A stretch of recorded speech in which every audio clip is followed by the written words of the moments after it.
Welcome back. What we then want to do is to listen to our script in real time. And we're going to use the default settings. In this particular case, we're going to change the voice for this narration. And we're actually going to use one of the cloned voices that we put together. Allow the world to live as it chooses, and allow yourself to live as you choose. So we're going to select a voice that we have put together. And we're now going to generate the new narration. Introduction. In the ever changing landscape of life and business, success often depends on our ability to adapt and grow. However, change, whether personal or professional, is rarely a straightforward path. This is where frameworks come into play, offering the structure and guidance necessary to navigate the complexities of transformation.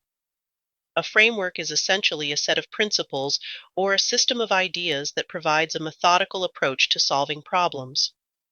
It is the scaffolding that supports the construction of strategies and the blueprint that directs action toward a defined goal. For consultants and coaches, frameworks are indispensable. We're going to stop the video here after the first paragraph.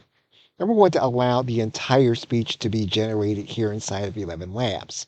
It's at this point that you may want to begin making alterations to the text according to how the AI is reading what it is that you have added. And 11 Labs does give you tools in order to do it. Now, it's important to note that every time that you regenerate a set of text, that does count against your total inside of 11 Labs. Okay, so that thanks, and I will see you in another video.